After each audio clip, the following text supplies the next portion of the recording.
Bueno, hoy nos acompaña Daniel Larrache, que es el director ejecutivo de Acumar. Lo hemos invitado primero por múltiples razones. Si se quiere, la que aplica de manera más directa es que como desde principio de año los trabajos de proyecto del taller, estas ejercitaciones suceden en el marco de la cuenca. Y en particular, en este segundo cuatrimestre vamos a trabajar todo el taller sobre equipamientos, ¿sí? Equipamientos específicos sobre la cuenca. Nos parecía relevante y súper interesante que Daniel nos pudiera acercar de alguna manera una mirada integral de qué es Acumar, por qué sucede Acumar, cuáles son los alcances de la gestión de Acumar, cuál es la perspectiva que ellos están imaginando para la cuenca, porque nos parece que de manera necesaria los proyectos que vamos a desarrollar tienen que de alguna manera transpirar ese espíritu, ¿no? El espíritu del potencial que tiene de alguna manera la cuenca, que es enorme, ¿no? Entonces, ya lo sabemos, pero seguramente Daniel nos terminará de ilustrar sobre ese potencial. Pero me parece, yo lo que te quería proponer, Daniel, es tratar de contextualizar un poco tu lugar en esta nueva etapa de la gestión y que nos cuentes un poquito algunos tópicos de tu derrotero en la gestión pública, eh, porque nosotros en el taller en particular creemos fuertemente en la gestión pública como herramienta de transformación.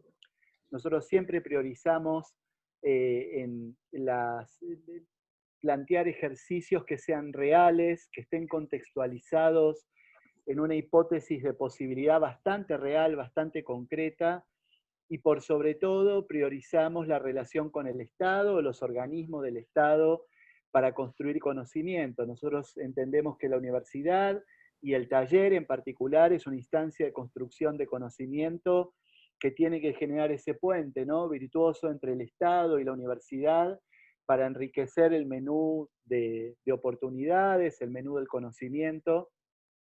Y desde esa perspectiva nos parece que hay como un nexo ahí inevitable, que es entender que la gestión pública no es neutra, que la gestión pública tiene diferentes perspectivas según la mirada, ¿no? El cristal desde donde se mire.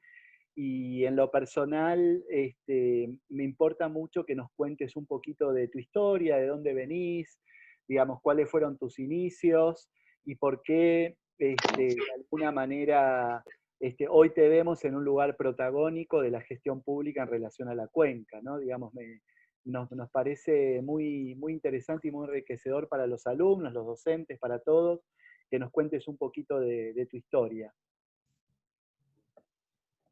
Bueno, buenas tardes a todas, a todos.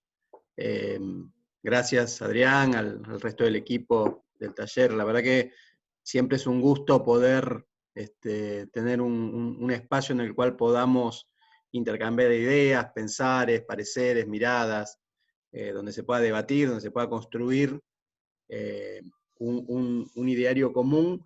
eh, Teniendo en cuenta de que la gestión pública se trata de eso, ¿no? Se trata de tratar de satisfacer el interés en lo posible de todos y de todas. Y si no, si no se puede con todo, con las mayorías. Y para eso hay que construir consensos, hay que construir políticas públicas, hay que construir políticas de Estado, hay que construir políticas que en lineamientos generales excedan las miradas partidarias, las miradas particulares de una gestión, de un gobierno. Eh, Hay ciertas bases que tienen que ver con el desarrollo de la ciudad, con el desarrollo particularmente, digamos, estamos hablando en un taller de urbanismo, ¿no? El desarrollo del urbano, que no está asignado por los tiempos de un ciclo político, sino que tiene que ver con una mirada general. Yo en el año 99 empecé, digamos, a trabajar en el sector público, en un municipio, en Morón, en el conurbano oeste, con la intendencia de Martín Sabatella en Morón. Y yo había estudiado, fui alumno de la FADU, allá por los 80, no terminé mi carrera, porque me dediqué a mi negocio familiar, pero cuando me convocaron y empecé a participar en la función pública, me empezó a tirar, digamos, mi gusto y mi natural tendencia al urbano. Fui secretario de Obras Públicas, también lo fui de Economía, pero luego fui el secretario de Planificación Estratégica, me especialicé en Planificación Estratégica Urbana, en el CIDEU de Barcelona, y a partir de allí empezamos a pensar en nuestra ciudad, en Morón, en un municipio del conurbano, un plan estratégico, una mirada, digamos, global que tenía que ver con el desarrollo del urbano, pero con el desarrollo de lo social, de lo productivo, de lo económico, con la inclusión, con la articulación entre lo público y lo privado, con la transparencia, con la rendición de cuentas, con la participación comunitaria, una cantidad de condiciones, digamos, que entendemos necesarias para construir esto que le decía primero, políticas de Estado, políticas públicas, que después sea quien sea el signo político que le toque gobernar, o el referente, o el funcionario que le toque a cargo, haya un piso de discusión. Luego he cumplido otras funciones, y en esta etapa me ha tocado, nuevamente lo acompaño a Martín Sabatella, que es el presidente de la CUMAR, en el cargo de director ejecutivo, y justamente me encuentro como contrarrestar esto que venía hablando, cómo esta cuenca Matanza-Riachuelo, que es un sector muy grande de nuestro conurbano, si se quiere, suroeste, 14 municipios más una parte de la ciudad autónoma, digamos, es el ámbito geográfico de la cuenca, donde viven más de 7 millones de compatriotas, y donde la no planificación, donde la no gobernanza, la falta de políticas públicas consensuadas, ordenadas, nos llevaron a un estado de degradación tal de la cuenca, y no estoy hablando de los últimos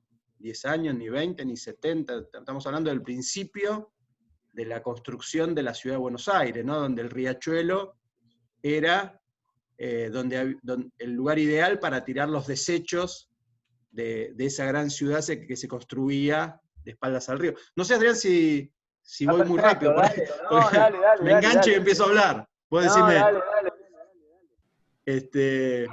digo, esa ciudad que se construía de espalda al río, por un lado, al Río de la Plata, y con el riachuelo como el fondo donde tirar los desechos, esa matriz se proyectó en el tiempo. Y los primeros saladeros, el mercado de hacienda de Liniers, los frigoríficos, las curtiembres, las industrias metalúrgicas, digamos, todas actividades productivas con un alto contenido contaminante, con una degradación en términos urbanísticos, porque era la zona baja, zonas inundables, los humedales de la cuenca.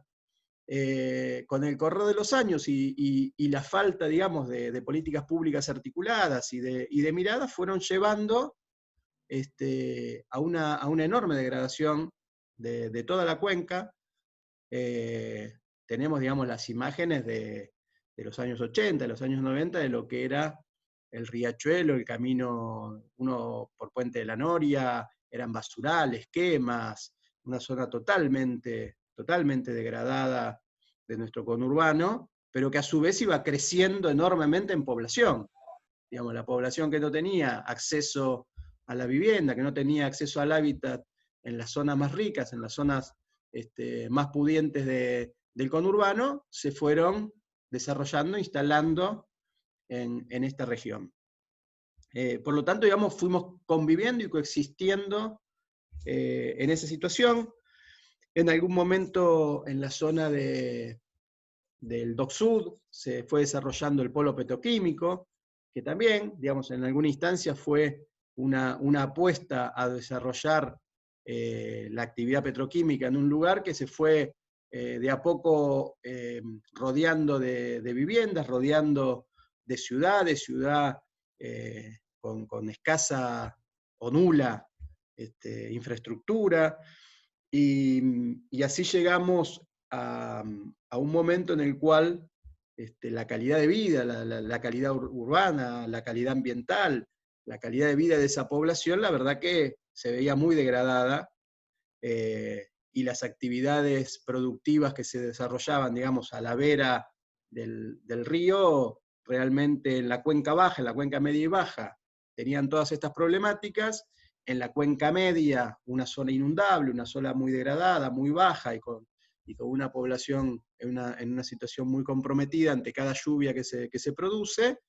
Y la cuenca alta, que es una zona rural, eminentemente rural, que empieza a tener otro tipo de problemáticas vinculadas con la producción agropecuaria, con pesticidas, con glifosato, con productos que dañan y terminan dañando el agua y terminan dañando, en definitiva, la calidad de vida de la cuenca. Todo eso generó un cóctel explosivo, que allá por los años 90 hubo una demanda, digamos, de una persona, Beatriz Mendoza, una vecina de Avellaneda, pero que trabajaba en Villa Inflamable, que es ese barrio que se había creado alrededor del polo petroquímico del Dock Sud, que se transformó en una causa colectiva, que tuvo sentencia de la Corte, porque los delitos ambientales tenían la Corte que intervenir, y la Corte sentencia a los 3 niveles del Estado. Sentencia al Estado Nacional, a la provincia de Buenos Aires y a la Ciudad Autónoma de Buenos Aires a tener acciones concretas efectivas de remediación del ambiente, de remediación en la cuenca. Esto hace 10 años atrás. Previamente, muy poco antes, se había creado la autoridad de cuenca, la ACUMAR, la autoridad de cuenca, una autoridad de cuenca que tiene justamente, digamos, comprende las 3 jurisdicciones. Es un organismo autárquico del Estado que tiene en su consejo directivo representantes del Ejecutivo del Gobierno Nacional, representantes de la Ciudad Autónoma de Buenos Aires, representantes de la provincia de Buenos Aires. Y tiene en su consejo municipal representantes de los 14 municipios que componen la cuenca. Esta autoridad de cuenca lo que tiene por objeto es llevar adelante el cumplimiento, en principio, el cumplimiento de la manda judicial, que establece ciertos criterios, digamos, 9 puntos en específico, digamos, de remediación y de recomposición ambiental para la cuenca, y desde ese momento, digamos, se trabaja de manera sostenida en la recuperación tanto del río, tanto del curso de agua, que es uno de los aspectos a ser tenido en cuenta, pero fundamentalmente en la remediación ambiental, socioambiental, porque en definitiva de lo que se trata es la recuperación del ambiente para que la gente viva bien. No se trata solamente del ambiente para que los arbolitos crezcan, sino que es una recuperación ambiental en su sentido más profundo. Son las condiciones de vida, es el saneamiento ambiental, es la calidad de vida de la gente que vive en esta cuenca, estos que hablamos, estos más de 7 millones de habitantes que viven en la región. Por lo tanto, digamos, lo que abarca el trabajo de ACUMAR es muy diverso, es muy abarcativo, tiene la impronta ambiental, por supuesto, y la responsabilidad del cuidado del ambiente en términos técnicos, en términos operativos, la calidad de agua, la limpieza del río. Se trabajó mucho en estos años, se fueron removiendo, como ejemplo, ¿no? Son cosas que uno puede ver a simple vista, digamos, el río que hoy tenemos no es el mismo río que había hace 20 años atrás. Se removieron todos los barcos hundidos, se suprimieron, digamos, las actividades productivas que tenían que ver con el río. De hecho, está suspendida la navegación comercial en el río, y se empezó a trabajar en la recuperación, que es una recuperación muy lenta digamos, de la calidad ambiental y de la calidad del agua del río. Y en paralelo hay que empezar a trabajar en el cambio de la matriz productiva. Justamente esto que hablaba, digamos, cómo se fue constituyendo, cómo se llegó a esta contaminación, tiene que ver con una matriz productiva, que hay que ir de a poco cambiándola. Y a medida que se cambia la matriz productiva, hay que ir mejorando el entorno urbano. Y ahí es donde entra, digamos, el rol central que tiene el urbanismo, el rol central que tiene la mirada de los profesionales del urbanismo, pero en una lógica, entendemos nosotros, de gobernanza, porque acá no se trata de recuperar solamente o desarrollar un proyecto urbano, se trata de desarrollar un proyecto de vida para una comunidad de 7 millones de habitantes, con una diversidad enorme, desde los sectores más desprotegidos, los sectores más vulnerados social y económicamente, hasta sectores de mucho poder adquisitivo, con mucha capacidad económica. Digamos, no es un proyecto urbano como podríamos pensar Puerto Madero, una recuperación urbana de un sector del puerto, pero con un perfil, sin las problemáticas que tiene imaginarnos la recuperación urbana del Riachuelo. Pero lo cierto es que tenemos que trabajar en eso, porque para sanearlo definitivamente, primero tenemos que dejar de contaminarlo. Para dejar de contaminarlo tenemos que reconvertir las actividades productivas sin perderlas, porque las actividades productivas generan trabajo y le dan sustento a muchos y muchas de los habitantes que viven en la cuenca. Por lo tanto, hay un enorme proceso de reconversión productiva que hay que realizar. Para eso hay que pensar los espacios, las condiciones, las formas, los métodos. Hay un enorme proceso de reconversión de infraestructuras. Esto que decía, faltan infraestructuras de todo tipo, desde las básicas de saneamiento, agua y cloacas, de accesibilidad, de transporte, de energía, infraestructuras sanitarias, infraestructuras educativas. Por lo tanto, también cuando uno imagina ese urbanismo, tiene que imaginar toda esa dinámica que es construir la ciudad y la ciudadanía que vive en esa ciudad, en ese entorno, con los problemas y con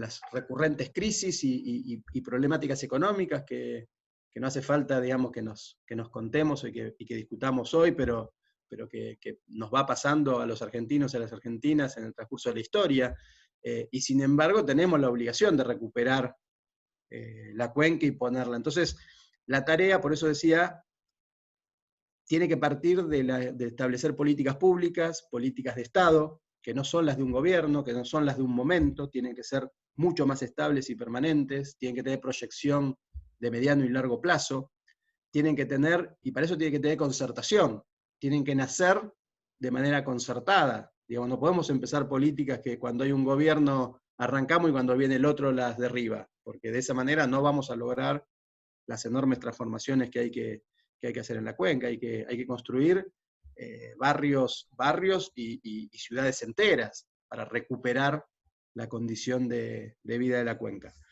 Digo, y en eso hay muchos proyectos que se han ido haciendo, digamos, en el transcurso de estos años, de estos 10, 12 años que tiene de vida la ACUMAR, que no es un organismo, digamos, que posea mucha capacidad económica. A veces en el ideario está como que ACUMAR tiene recursos. ACUMAR administra relaciones, ACUMAR administra vínculos de los distintos efectores de los ministerios, del Estado Nacional, de la provincia o de la ciudad autónoma, porque, digamos, es justamente ese organismo de articular políticas públicas, y desde ahí direccionar y traccionar la ejecución de estas políticas, y además tenemos una obligación de cumplir con la manda, esto que decía, digamos, con la manda que impuso la Corte, y que la siguen 2 juzgados federales que permanentemente auditan el accionar del organismo. Entonces, dentro de ese marco es que nosotros, desde ACUMAR, intervenimos. Intervenimos centralmente en algunas materias específicas. Es responsabilidad de ACUMAR la limpieza del río y sus márgenes, de los arroyos que contribuyen al río y sus márgenes. Es responsabilidad de la ACUMAR el control de los efluentes y de los vertidos líquidos de las industrias que están declarados agentes contaminantes en la cuenca. Es responsabilidad de la ACUMAR la medición, digamos, y el tener una serie de estadísticas y de mediciones respecto a las condiciones del agua, las condiciones de la tierra y de la atmósfera, del aire en la cuenca, para ir planteando políticas de a poco de recuperación y de mejora continua, digamos, en estos indicadores. Pero también, digamos, es parte de esto que decía antes, de la ACUMAR, el desarrollo de planes de vivienda, el desarrollo de planes de infraestructura, el desarrollo de planes de provisión de servicios, de un plan de salud específico para las problemáticas de salud vinculadas con la no salud causada por daños ambientales. Entonces, ACUMAR aborda, digamos, todos los temas, todas las temáticas, algunas desde lo específico y con responsabilidad absoluta del organismo, y otras con la articulación de los otros actores. Y además, en articulación con las universidades, con la academia, con las instituciones, con los distintos efectores, digamos, del Estado o de los privados que puedan estar trabajando, digamos, en estas temáticas. La temática de residuos, ACUMAR tiene un gran trabajo en ese sentido. Desde hace muchos años está abordando la gestión integral de residuos sólidos como un eje de trabajo y la recuperación, digamos, del valor de todo lo que sea la recolección selectiva, la recuperación de aquello que sea reciclable en toda la cuenca, no solamente en un lugar en particular. Es parte del trabajo que hace ACUMAR en conjunto con el SEAMSE, todo lo que tiene que ver con el manejo hídrico. Digamos, estamos trabajando fundamentalmente en esta etapa, vamos a trabajar fundamentalmente para trabajar en el proyecto de reservorios para que el manejo, digamos, de las inundaciones en la cuenca, con el régimen de lluvias, que además en los últimos 20 años ha cambiado enormemente y genera, digamos, esas inundaciones que cada tanto vemos, digamos, cómo de un momento para el otro hay que evacuar miles y miles de personas y hay afectaciones enormes en la cuenca, producto de que justamente de que este desarrollo urbano desordenado que se fue dando con el tiempo, y muy precario, y muy vulnerado, se fue dando en zonas anegables. Y en paralelo tenemos que mantener y tratar de recuperar, que se mantengan lo más vírgenes posible los humedales de la cuenca, que es el lugar natural de desborde de un río de llanura como son los ríos que componen la cuenca, los arroyos que componen la cuenca. Por lo tanto, nosotros hemos hecho, si uno se abstrayera y pensara cómo construimos nuestra gran ciudad de Buenos Aires, hicimos todo mal. Porque en una metrópolis como esta, donde es una llanura, la llanura pampeana, una llanura con muy poco capacidad, donde los arroyos y los ríos tienen los meandros que conocemos, y los humedales, y esas zonas que por ahí durante 2 o 3 años no hay agua, entonces uno piensa, uy, qué buena tierra para desarrollar la ciudad, y en una crecida arrasamos con todo. Entonces digo, eso ha sido uno de los grandes errores, digamos, del desarrollo de nuestra área metropolitana, y que en la cuenca se expresa, digamos, con mucha claridad. Entonces hay que ir recomponiendo eso. Es una tarea, digamos, muy compleja, porque necesita de mucha articulación entre todos los actores que participan, entre todos los intereses que hay que consensuar para que esto sea, no es solamente una cuestión de recursos económicos, que lo es, hay una enorme necesidad de recursos económicos, pero también es una enorme concertación en políticas públicas y en políticas de Estado que hay que tomar. ¿Qué otras ciudades del mundo lo han logrado hacer en otra situación económica, con mejor situación económica? Uno recorre distintas experiencias en el mundo y va a encontrar, digamos, ríos tan degradados como nuestro riachuelo, que se van recuperando y que se pueden recuperar, pero de la mano de políticas públicas y de una recuperación de lo urbano, de una reconversión de los usos productivos. Si el riachuelo sigue siendo el fondo de la ciudad, el lugar donde barremos la ciudad y tiramos la basura al río, no lo vamos a recuperar nunca, por más esfuerzo que ponga cualquier organismo en limpiarlo. Por lo tanto, hay que volver a recuperar el valor del río, hay que volver a darle esa jerarquía, hay que limpiarlo, hay que cuidarlo y hay que dejar de contaminarlo. Digamos, parece sencillo lo que digo, parece hasta a veces uno se escucha diciéndole, y sí, estoy diciendo una obviedad, una pavada lo que estoy diciendo. Pero lo increíble es que hicimos todo lo contrario durante 200 años. Y después no caer tampoco en las miradas mágicas, ¿no? Porque en algún momento, justamente ahora hace poco estábamos, en algún momento alguien dijo, en 1000 días íbamos a limpiar el río, a tomar, y la verdad que no hay ninguna solución mágica posible. No hay ninguna posibilidad de pensar de que en tantos días, porque si no dejamos de contaminarlo, si no cambiamos los hábitos productivos, si no cambiamos los hábitos de desarrollo de la ciudad, si no damos alternativas diferentes a las que existen, y la verdad que eso no pasa.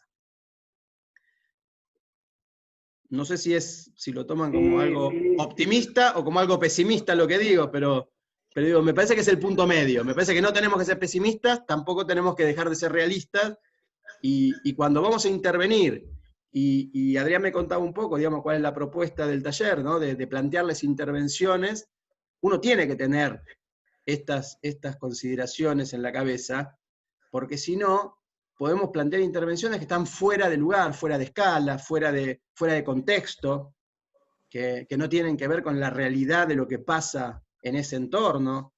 Por lo tanto, puede ser un buen ensayo teórico de la facultad, pero no sería ninguna política pública aplicable. Y tal vez lo mejor que yo les podría tratar de inducir es a que siempre piensen, más los que van a hacer urbanismo, que eso no es la acción de uno que quiere hacer su obra con el sello de marca y dejar su obra, sino que es una construcción colectiva. Me parece que el urbanismo es básicamente una construcción colectiva, y la acción política para llevarlo a cabo tiene que ver con contemplar todas esas diferencias y esas similitudes.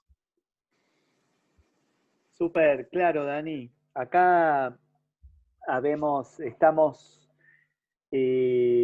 alumnos del primer año, a alumnos que muchos están recibiendo con su trabajo final de carrera. También hay un grupo que está trabajando desde el urbanismo, del proyecto urbano, con lo cual tenemos barridas todas las escalas. Yo te quería, sobre lo que vos contaste recién, yo quería agregar un dato más, que desde el punto de vista físico y territorial, la cuenca Matanza-Riachuelo tiene como una oportunidad de constituirse en un eje que además de reconvertirse, debiera reconvertirse con con una aspiración importante y entenderse como casi como el eje a través del cual la mirada global del conurbano, pues si tomamos el AMBA en su conjunto, el eje geográfico relativo es la cuenca, es el sistema Matanza-Riachuelo, con lo cual ahí aparece hasta como una oportunidad que completa un poco el mapa que vos nos contaste, digamos, tiene un potencial enorme.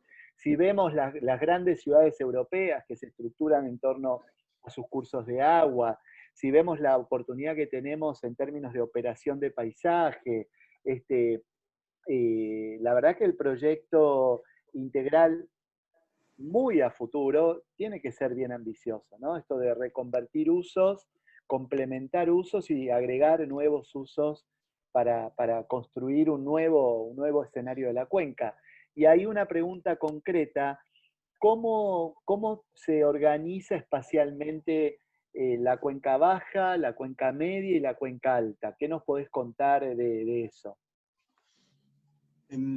A ver, yo creo que hay tres zonas, digamos, bastante diferentes, digamos, por su propia conformación, ¿no? Una cuenca baja muy densamente poblada, muy vinculada, digamos, a la vida y a las actividades productivas vinculadas con el río en lo cercano, pero, digamos, con el entramado productivo en sus márgenes y en su zona, digamos, de influencia.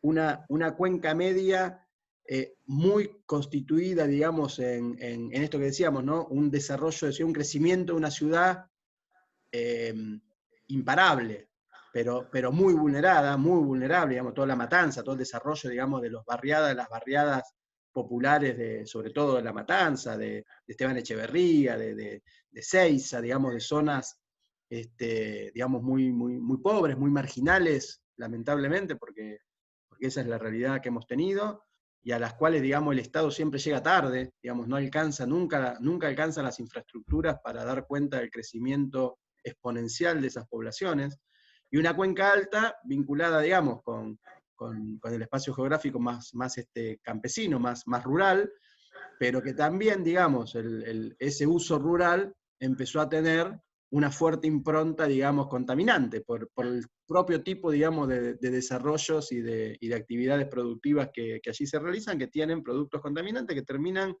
degradando al entorno. Entonces, digo, es como que hay que pensar, digamos, cuando uno piensa en la cuenca, muchas veces la crítica es a lo más visible. Entonces uno dice, pensamos en Caminito, en la Vuelta de Rocha, cuando estaba con todos los barcos hundidos, cuando el río viene, digamos, con esa carga y con ese agua en una situación realmente muy degradada, y hay que empezar a descomponer y a pensar, bueno, ¿por qué se llega a esa situación? Y entonces empezar a actuar. Digo, no hay una solución mágica, no hay un solo motivo por el cual se produjo eso, son múltiples variantes, entonces son múltiples acciones que hay que desarrollar. En poco tiempo se va a dar un hecho significativo, que es que hacia fin de año se va a estar trasladando el viejo mercado de Hacienda de Liniers, icónico, digamos, y además un mercado de Hacienda que es una experiencia única en el mundo. No hay muchos, creo que es único, pero por las dudas digo, no hay muchos en el mundo mercados donde se comercialice la hacienda en pie, como se hace acá en el mercado de Hacienda de Liniers, pero que tiene, digamos, un mercado que tiene 150 años de vida, y que toda digamos, la bosta, todo, digamos, toda la mugre que sale del mercado va directo al Sildañez, directo al río, así como viene, sin ningún tratamiento, sin ninguna... Por lo tanto, digamos, hay una fuente de contaminación enorme, sostenida en más de 100 años. Entonces, digamos, cuando uno dice, ¿y por qué tiene? Y ahí hay un enorme factor. Todos los pluviales que desembocan en el río y que recogen una enorme cuenca de barriadas populares sin servicios cloacales, también, sin ninguna duda, ¿qué termina pasando? Más cloaca y todos esos orgánicos que van al río empiezan a comer el oxígeno, y entonces cuando uno dice, ¿por qué el río no tiene oxígeno? Y es muy simple, hay un enorme vector ahí que hay que atacar. El del mercado, les decía, hacia fin de año se está trabajando en su mudanza a Cañuelas, en un proyecto, digamos, de una escala urbanística interesante de ser visto, con un proyecto de desarrollo que lo hace el sector privado, pero que lo acompaña el sector público y que lo controla ACUMAR, porque justamente uno de los requisitos y condiciones que ponemos es, si vamos a sacar ese efector, ese gran contaminante que tuvo la cuenca durante más de 100 años, no lo pongamos en el principio de la cuenca, en la naciente, para contaminar todo. Esta vez pongámoslo bien, esta vez ya sabemos lo que hay que hacer, entonces va a tener su planta de tratamiento, va a tener, digamos, las condiciones ambientales que permitan desarrollar la actividad en un marco totalmente diferente desde el punto de vista del ambiente. Pero eso no resuelve en sí mismo nada. Digamos, te abre una oportunidad para la ciudad, le abrirá una oportunidad de desarrollo urbano, urbanístico, interesante. También te lo tiro, Adri, para trabajarlo, sí, porque tiene una escala y una envergadura interesante, claro, ahí en Mataderos, esos predios. Pero la recomposición posterior va a llevar mucho tiempo, digamos, la recuperación natural de ese río, que va a dejar de tener ese contaminante permanente y que de a poco va a ir recuperando. El otro gran obra que se está desarrollando, que para el año 2022 creemos que va a estar en marcha, que es el sistema Riachuelo. Probablemente habrán oído, digamos, de esta gran obra que está llevando adelante ACUMAR con AISA, que es básicamente, son 3 obras en una, lo que se llama el colector margen izquierdo, que es un gran colector clacual que corre en la zona sur de la Ciudad Autónoma de Buenos Aires, desde Mataderos hasta La Boca, cruza por debajo del riachuelo a la altura de Cuatro Bocas, de la desembocadura del río, va al polo petroquímico, entre el polo y el río, ahí hay una planta de pretratamiento de efluentes, y desde ahí lo que es el emisario, es un túnel que casi 50 metros debajo del suelo va hasta 11 kilómetros dentro del río para a través de un sistema de dispersión que tiene más de 1,5 kilómetros de extensión de envergadura, llevar, digamos, los efluentes y que el final, digamos, del proceso de recuperación de las aguas sea el proceso natural que da el Río de la Plata. Ese gran sistema, que es el sistema Riachuelo, una obra que ya lleva más de 6 años de ejecución y que está financiada por el Banco Mundial, va a permitir avanzar entonces fuertemente en la posibilidad de tener servicios cloacales, porque desahoga, digamos, la falta de factibilidad que tenía AISA hasta el momento, y entonces nos permite empezar a pensar que tengamos posibilidad de conectar nuevos usuarios de cloacas en los barrios estos que naturalmente a través de los pluviales terminan desembocando en el río, o que con los pozos ciegos terminan contaminando la napa. Por lo tanto el paso adelante va a ser muy grande. Pero también es un proceso que se viene desarrollando, es una obra que se inició, su proyecto data del año 2010, y estamos hablando de que se termina en el 2022, y a partir de la terminación de la gran obra viene todo el trabajo de conexión de redes finas, de redes troncales medianas, o sea, pueden ser 5 años más, o sea, estamos hablando de procesos de 20 años de desarrollo de obra sostenido para poder dar un avance significativo en materia de descontaminación. Y a partir de ahí, otro avance sostenido en materia de recuperación, porque no hay forma de recuperar la calidad del agua del río si no dejamos de contaminarlo. Por lo tanto, por eso digo, son procesos que tal vez te lleven 30 años, obviamente excede cualquier periodo político que uno se imagine, requiere continuidad en las políticas de Estado, en las políticas públicas, y para eso requiere concertación política en políticas centrales.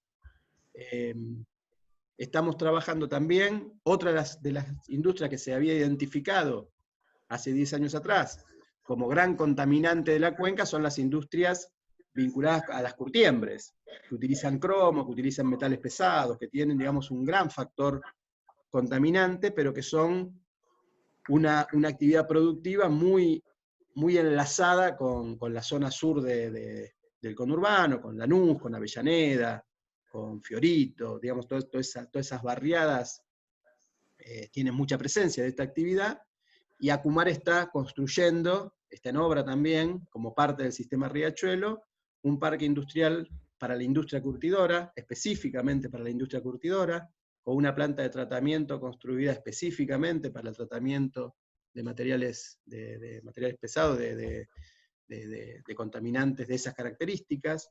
Entonces ahí también, cuando eso esté terminado, que también va a estar seguramente a fines del año próximo, va a ser otro paso en la reorganización, digamos, de todo ese sistema que hasta hoy viene contaminando, más o menos, pero viene haciéndolo.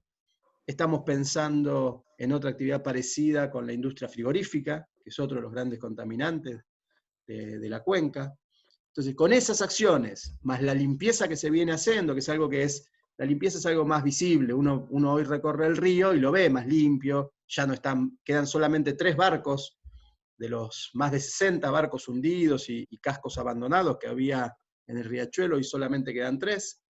Se está desguazando uno de esos 3, quedarían 2 para resolver, están en 2 astilleros, por lo tanto, digamos, hoy ya la visual que uno tiene del río es diferente a la que teníamos hace 10 años atrás.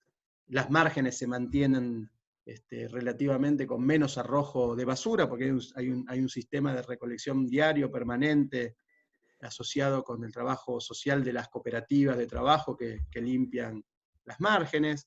El agua, digamos, el cuerpo de agua se limpia también con un sistema que tiene Acumar de lanchas que van limpiando permanentemente. De hecho, estamos ahora licitando un nuevo sistema para mejorar un poco más esa calidad de limpieza.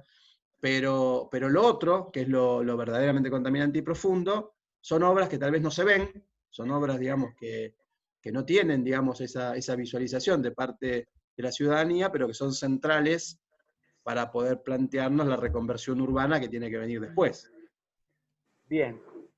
Che, Dani, 3 preguntas. A ver, yo Sí. empiezo. Por ahí hay una alumna que preguntaba si nos contás cuáles son los puntos físicos más aproximados que determinan la cuenca baja, la media y la alta. La baja es hasta la General Paz, Sí, mirá, hasta la ruta 4, en realidad, camino de cintura, ruta camino de 4. cintura. La media es hasta, ponele hasta donde el río cruza la ruta 3, a la altura de González Catán, un poco más arriba de González Catán, y la cuenca alta ya es, digamos, la zona rural de Cañuelas, Las Abierta. Heras, San Vicente. Y ese imaginario de los reservorios, que imagino será profundizar sistemas de bolsones como para retener agua y que el agua no baje toda con la lógica de una lluvia intensa e inunde la cuenca baja y la media. ¿Dónde se imaginan? ¿En la media y en la alta? ¿Cómo es? Fundamentalmente en la zona alta de la media y en la Claro, cuenca alta. y en la Es alta. un sistema, digamos, que ya está el anteproyecto elaborado, hace ya unos años que Acumar viene trabajando en esto, y hoy lo tiene Recursos Hídricos de Nación para darle forma ya de proyecto licitable y para poder ponerlo en marcha. El primer reservorio se está haciendo en lo que es el cruce de la autopista Perón, la prolongación, digamos, del Camino del Buen Aire, a la altura del Arroyo Morales, en Pontevedra. Ahí va a estar el primer reservorio, que es en realidad es aprovechar la cava que se hizo para generar suelos para la propia obra. Qué bueno. Una zona, digamos, una zona que tiene además, toda esa zona, hay muchas cavas abandonadas, que es un pasivo ambiental importante a resolver. Entonces se trató de identificar, digamos, buscar en el manejo de la inundación y el aprovechamiento, digamos, de alguna de estos pasivos ambientales, y por otra parte un sistema de reservorios de retención temporaria de aguas. Porque el problema que tiene nuestra cuenca es que al ser un río de llanura, que corre muy lento, que tiene poco declive, y que además tienen en la zona media, en la zona de La Matanza, a la altura de, para que se ubiquen ustedes, lo que sería atrás de Campanópolis, adelante del centro atómico del aeropuerto. Ujú, ujú. Esa zona del río, hay un tramo de aproximadamente 15 kilómetros de largo que tiene 0 pendiente, Bien, totalmente plano. Entonces eso funciona como un gran plato, que cuando viene la crecida, cuando vienen los volúmenes de lluvia, que además con el cambio climático, con toda esta problemática se agudizó, eso empieza a desbordar y naturalmente desborda hacia las barriadas más humildes, hacia las zonas, digamos, que eran los humedales que se fueron claro, ocupando. claro. ¿Y se fueron ocupando cómo? Se fueron ocupando con rellenos clandestinos, con basurales sobre los cuales después se fue tirando tierra, digamos, con toda una operatoria inorgánica digamos, del desarrollo de la ciudad, que digamos, sería la antítesis de un desarrollo como ha sido cuestionable desde mi punto de vista, como pudo haber sido Nordelta. Claro, claro. Ocupar un Bien, humedal, el de Nordelta con una estrategia y con un plan de acción, digamos, y un trabajo definido. En este caso lo mismo, pero todo lo contrario, sin plan de acción, sin definición, y hecho, digamos, obviamente en una situación de vulnerabilidad absoluta. Por lo tanto, el resultado es catastrófico. Bueno, claro. entonces, a veces nos sorprendemos de por qué pasa lo que pasa, y hay una explicación. Bien, bien. Mientras invito a que vayamos pensando alguna pregunta para hacerle a Daniel, te voy contando un poquito qué vamos a hacer en la ejercitación en la cuenca baja y para ver qué nos decís de cada uno de estos programas, digamos. Ujú. Los alumnos del primer año van a trabajar en un jardín de infantes, me imagino en formato jardín, guardería, digamos, que va a estar ubicado, bueno, por ahí después si alguien nos cuenta dónde va a estar ubicado, no lo tengo tan claro en la intersección. En Arquitectura 2 vamos a trabajar en un programa que venimos haciendo, en general asociado a barrios con estas necesidades, lo hicimos en el barrio 31 y en locaciones similares, que es una superficie destinada a poder particionarse para albergar cooperativas. Hablaste de las cooperativas que trabajan en el reciclado y tal, digamos, el sistema de cooperativas que tengan lugares donde producir, imaginamos que es súper pertinente ese programa. Perdón, Adri, ¿querés que vayamos uno por uno? Porque si no Dale, me vas a... dale. Vamos del más chiquito. Bueno, Guardería, jardín de infantes, ¿qué hay de eso, de lo que vos ves? a ver, de eso obviamente hay una necesidad permanente de ese tipo de infraestructuras comunitarias, de ese tipo, digamos, de infraestructuras que en muchos casos lo abordan los municipios, son intervenciones a escala municipal, en otros casos son intervenciones a escala provincial. En general, digamos, es por ahí que viene la necesidad y en términos de financiamiento lo aborda muchas veces la nación, ¿no? Pero, digamos, Claro. el proyecto digamos, y la respuesta a esa comunidad se trabaja muy articuladamente con los municipios, sobre todo, que son los que conocen, digamos, el ámbito territorial. Y estamos hablando siempre, digamos, de acciones que tienen, digamos, que tienen que dar respuesta a, a poblaciones muy vulneradas, digamos, a poblaciones con muchas necesidades insatisfechas. Por lo tanto, a veces uno tiene que llevar, digamos, la propuesta constructiva, la propuesta eh, morfológica, el concepto de funcionamiento, digamos, de esos lugares a la realidad del territorio, ¿no? Entonces hay que pensar que después esos equipamientos cuesta mucho mantenerlos, tienen que ser de fácil mantenimiento, tienen que ser de fácil accesibilidad, tienen que ser con materiales nobles, pero también que tienen que tener una relación entre su costo y, ¿no? Porque la demanda es interminable. Harían falta cientos de ese tipo de equipamientos. También. Entonces, digamos, como criterio les diría, piensen eso, ¿no? Bien, bien. ¿Cómo te imaginás un espacio para producción de cooperativas, de Mira, asociaciones? ¿Sí? viste que hace un rato te dije que venía corriendo de la oficina de la CUMAR porque tuvimos una reunión muy interesante con el municipio de Lomas de Zamora, con un actor privado que es dueño de un predio a recuperar, y la Fundación Escolas, la fundación que trabaja con el Papa Francisco, Mirá. donde el municipio quiere recuperar el ecopunto donde trabajan las cooperativas de reciclado, parte de las cooperativas de reciclado de Lomas de Zamora, donde el actor privado que tiene un predio que tiene que recuperar y que tiene que era de la vieja DAPSA, la vieja petrolera, que dejó un pasivo ambiental en ese terreno. La Fundación Escolas, que quiere participar, digamos, en esa zona de Fiorito, con un proyecto hacia los jóvenes, con un proyecto social, un proyecto cultural y de observatorio ambiental, socioambiental del sector, y la CUMAR, que por supuesto incentivamos, digamos, que todas estas articulaciones sean posibles y generar, digamos, la mejor respuesta.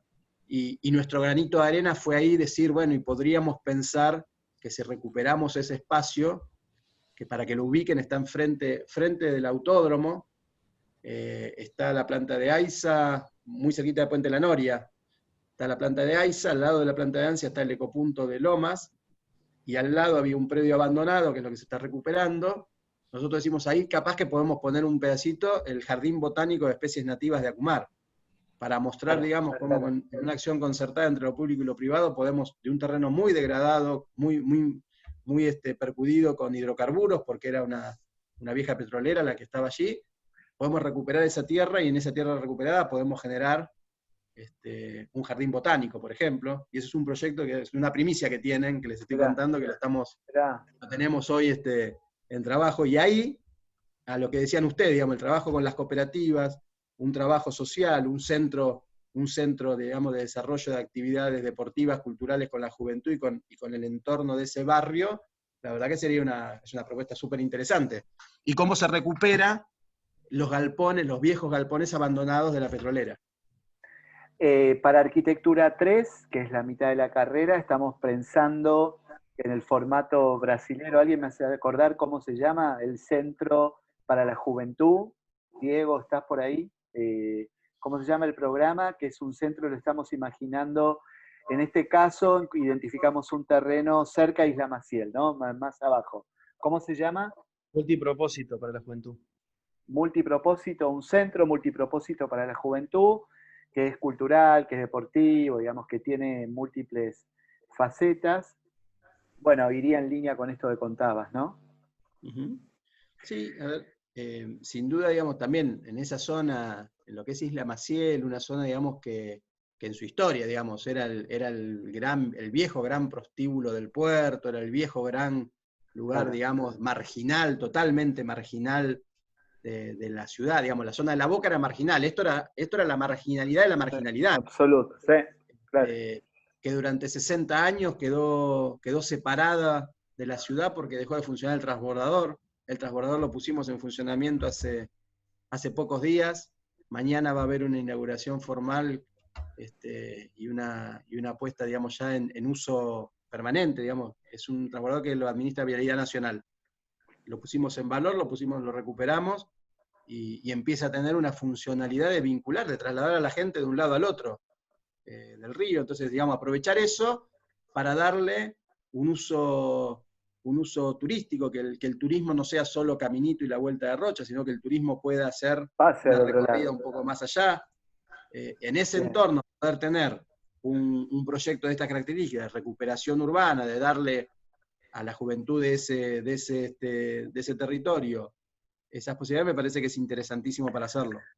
En Arquitectura 4 hicimos un ejercicio muy novedoso, muy interesante, que es imaginar que el puente Porredón, que hoy por hoy es una infraestructura vial que resuelve un problema vial trazado desde la lógica de la ciudad y cómo cae sobre Avellaneda y complica la llegada. Bueno, imaginamos suprimir alguna de las bajadas, imaginar fortalecer una trama para cruzar a la capital y que no todo suceda por ahí. A partir de esa lógica es imaginable pensar que alguno de los carriles del puente puedan albergar un sistema verde, un sistema que haga más amable ese puente, tal vez alguna vía exclusiva de transporte público, bajarle de alguna manera esa impronta exclusiva a infraestructura de transporte a que sea una infraestructura, y al pie de eso, del lado de Avellaneda, generamos el imaginario de varias parcelas, ahí donde están esas areneras cercanas, y ahí estamos trabajando en un proyecto urbano. Si vos tuvieras que decir, ¿qué programas uno podría imaginar en esas manzanas posibles? ¿Qué nos podría pasar ahí? Porque justo tienen que pensar programas posibles, digamos que sede de la universidad, vivienda, sede de un banco, sede del BID, en fin, que en este tramo que llevas en Acumar, ¿qué te imaginás que podría pasar ahí en esa área nodal de centralidad? A ver, yo creo que ese es uno de los puntos, digamos, estratégicos a tratar de reconvertir y recuperar, pero que también tiene que ser espejado, ¿no? De un lado y del otro del río, más allá de que un lado es Avellaneda, de un lado es la ciudad autónoma, para la recuperación tiene que ser una sola intervención, tiene que haber una coherencia, porque vos no podés pensar que de un lado sea, por decir una exageración, de un lado es Puerto Madero y del otro lado es La Quema. No funciona. O sea, tiene que haber una coherencia y una estrategia concertada de recuperación. Entonces, digamos, todo lo que sea dotación de posibilidades de crecimiento y de actividades urbanas, productivas, de actividades económicas sustentables, que tengan que ver, digamos, con este desarrollo de ese sector que siempre fue el degradado, me parece que es fundamental poder dar el primer paso, digamos, es cuestión de que alguien se anime a dar los primeros pasos de esa recuperación, que tiene que ser imitado, digamos, por la reconversión del otro lado, pero alguien tiene que dar el primer paso. Nosotros, de hecho, desde Acumar, estamos previendo, por ejemplo, del lado de la ciudad, y hay una ley ya avanzada, que es la cesión a Acumar de lo que era la vieja Barraca Peña, que está enfrente de los silos, del lado de Avellaneda. Sí, sí. Entonces, si uno pudiera pensar de un lado y del otro de la ribera, intervenciones de recuperación, intervenciones, digamos, por un lado, de recuperación del patrimonio arquitectónico, porque son edificios que están bastante degradados, pero que tienen un valor arquitectónico y una belleza y una historia que realmente sería un crimen no ponerla en valor, pero ponerla en valor y recuperarlos dándole un sentido de uso y de vitalidad económica y productiva. Yo iría por ese lado. Sí, sí. Sabes que frente a Barraca Peña encontramos el terreno del lado de Avellaneda para imaginar la localización del edificio institucional de Acumar, pero nos parecía que el edificio Bueno, de Acumar... ¿no? Perdón, está planteado en Barraca Peña. De hecho, la ciudad, en algún momento, claro. Proyectó un edificio de Acumar en Barraca Peña. Sí, nosotros acá tenemos, digamos, nos tomamos la aventura de pensar que todos estos sistemas, estos edificios, los estamos imaginando en parcelas en provincia, básicamente porque el primer cuatrimestre trabajamos ya todo sistema del lado de capital, entonces estamos trabajando como en ese espejo.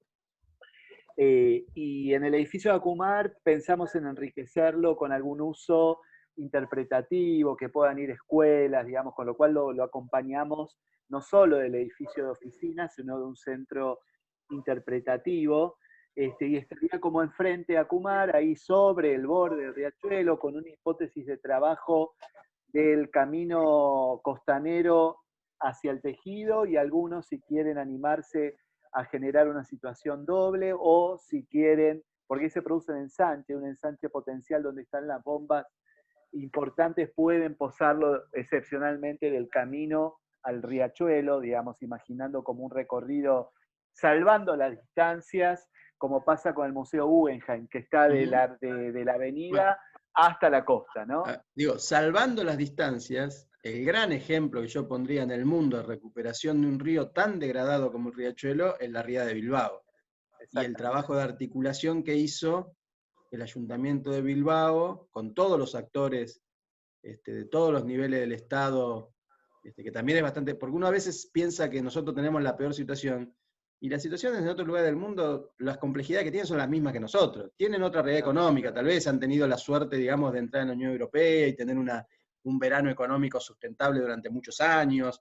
Yo he tenido la suerte también de ir mucho a Bilbao por el CIDEU, que ha trabajado mucho ahí, y he hablado, digamos, con los desarrolladores del proyecto de Bilbao, y me corro un poquito pero es algo interesante para contarlo, me parece. Y ellos me decían, mira, cuando nosotros empezamos con esto, con la ría degradada, con todo abandonado, era el lugar más pobre de todo el País Vasco, Bilbao era lo peor del País Vasco. Dice, y fuimos y salió la convocatoria del Museo Guggenheim para instalarse en Europa, y a uno vino acá y se le ocurrió la locura de decir que en Bilbao podía estar el museo. Y todos dijimos, pero ustedes están locos, teníamos que competir con París, con Bonn, con Viena, no, con ciudades de primer nivel de Europa en esa convocatoria, pero por uno u otro motivo se fueron cayendo, y en un momento la Fundación Guggenheim eligió Bilbao. Y a partir de ahí, ese empujón le dio a un proyecto que ya tenía la ciudad, pero que sin ese empujón tal vez no hubiera sido Bilbao lo que hoy es Bilbao, porque le trajo 2-3 millones de visitantes anuales, que generó una actividad turística, una actividad comercial, una actividad enorme de reconversión, digamos, de la ciudad. Entonces digo, ¿cuál será nuestro Bilbao, nuestro Guggenheim del Riachuelo? No lo sé, pero tenemos que encontrar esos actores claves que sean la frutilla, digamos, del inicio de una reconversión. Entonces, es una tarea pensar eso, ¿eh? ¿Qué se les ocurre que sería ese actor clave, ese emblema que dice a partir de acá empezó a cambiar la historia? Bien, bien.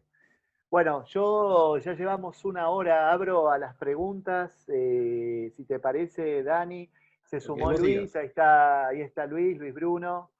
¿Qué tal, Luis? Hola, Daniel. Gracias por estar acá. No, por favor. Adri, le quería poner una reflexión solamente viéndolo además tan comprometido y entusiasmado como es Daniel y con la gestión pública, que yo me acuerdo que empecé a trabajar cerca del Riachuelo por el año 96, cuando en el fondo lo único que pasaba eran las promesas de María Julia que iban a recuperar el Riachuelo, y se sabía que era solamente pagar por sacar los barcos, pero no mucho más que eso.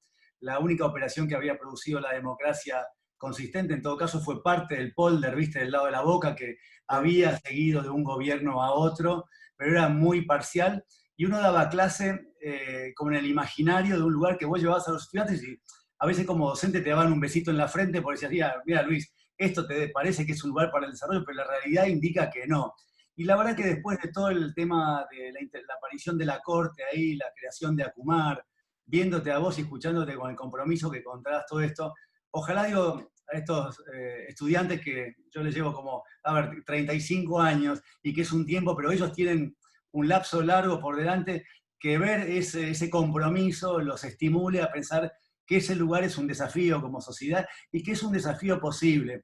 Porque cuando vos mirabas el riachuelo solo con los barcos ahí podridos, sin el camino de Sirga abierto, antes de la corte, con todo, vos decías, esto te estás imaginando algo que no va, parece el destino inexorable de lo que no va a pasar.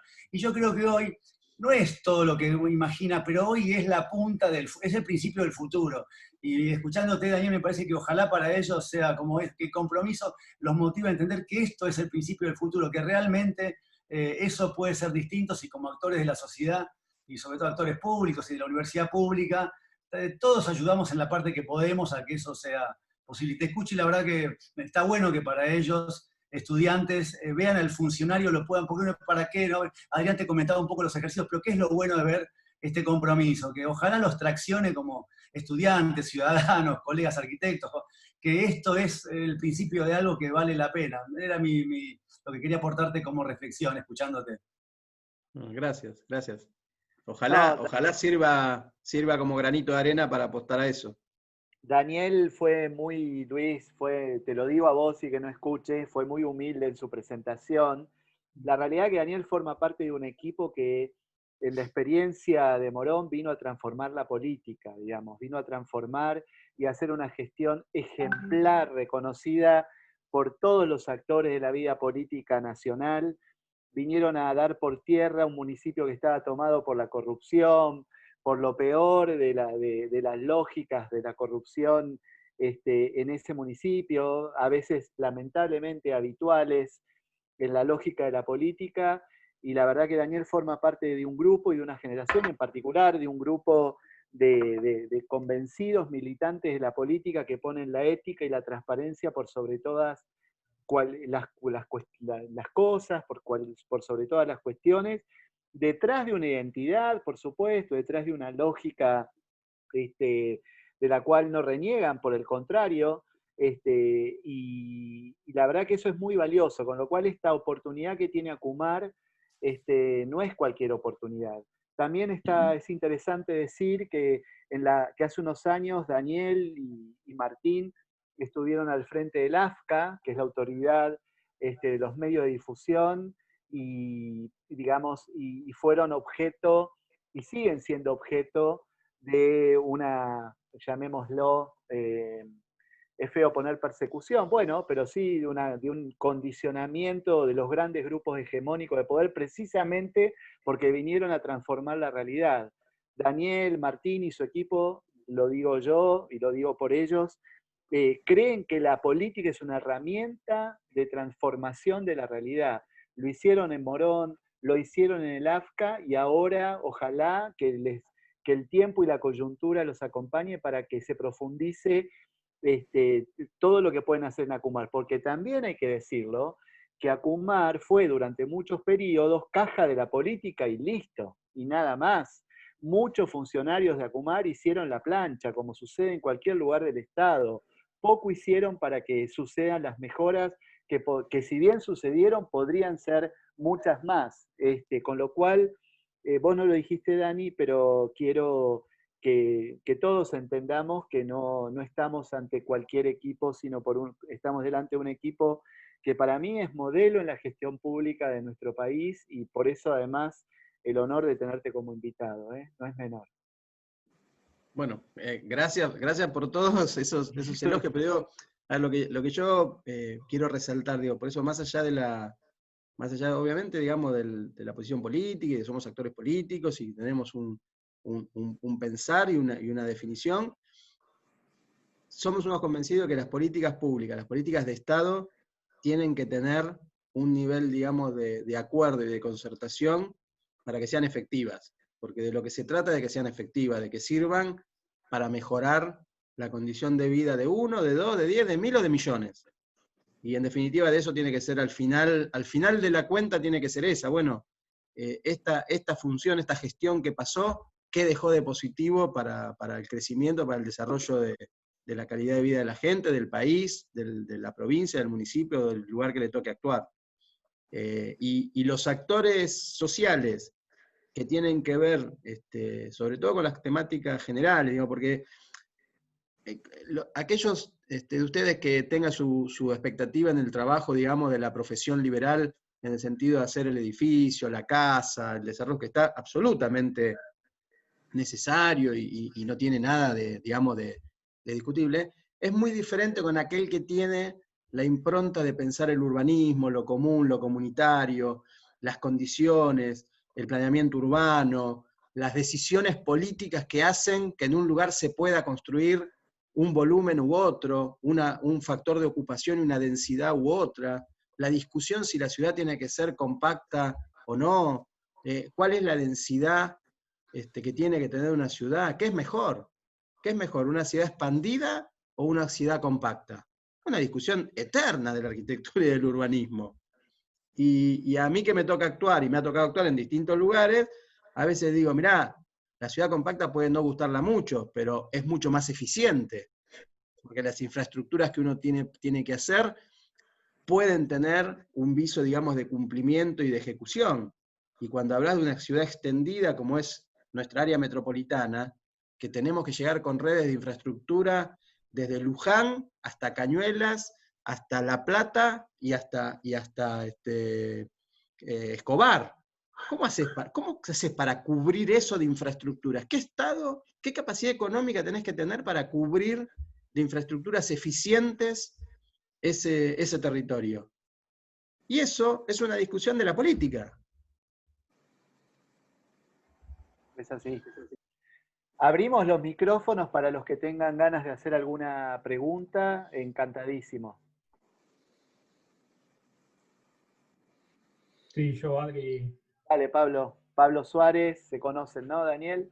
¿Cómo estás, Pablo? Pablo. ¿Qué tal, Daniel?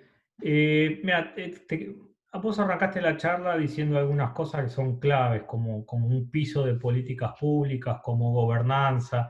Es una serie de palabras que son el marco específico para poder desarrollar todas las acciones que vos nos contabas. Y te quería hacer una pregunta de este tiempo que lleva Comar interviniendo en el saneamiento del Riachuelo, lo que fue la impronta de el juez de la causa Mendoza, que vos nos mencionabas antes, porque la realidad que si bien hay algo que funcionaba mal, porque era la justicia conduciendo políticas públicas, ¿no? Costumbre que se ve en otros lados y que es una práctica que no está bien. De todas maneras, lo que sí he notado, y esto es una opinión personal, como una puesta en marcha y gran avance cuando la justicia de alguna manera conducía a través de este juez una serie de acciones en el territorio que, no sé los motivos, pero después dejó de hacerlo,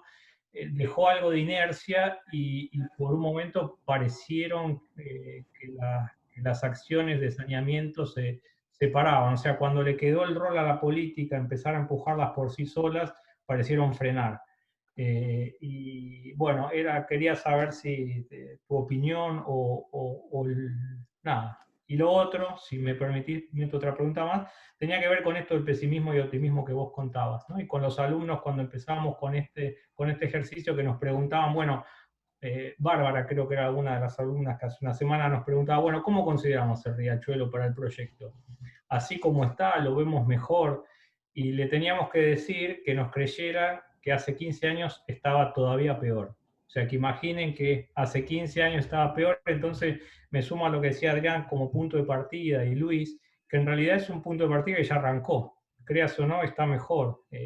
A lo mejor el tiempo es infinito hasta que quede saneado, esperemos que no, pero que está mejor, y eso era otro punto de opinión.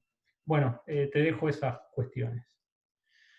A ver, obviamente yo tengo que ser muy cuidadoso en la opinión, digamos, respecto al accionar de la justicia, que es la justicia que además es la que tiene la autoridad de contralor sobre la acción del organismo.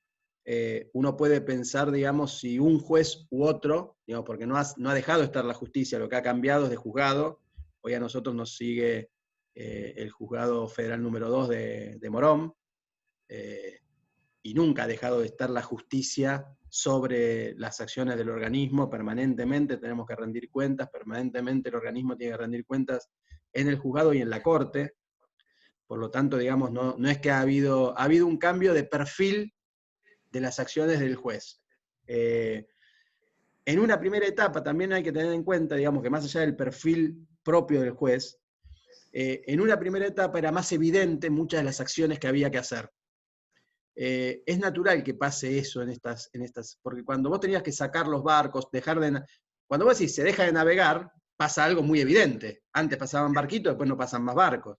Cuando vos decís tengo que extraer todos los barcos hundidos, pasa algo muy evidente. Ahora, cuando vos decís tengo que empezar a construir esto que les contaba, el sistema Riachuelo, que es dos grandes tuneleras que van por debajo y que hace años que están ahí abajo.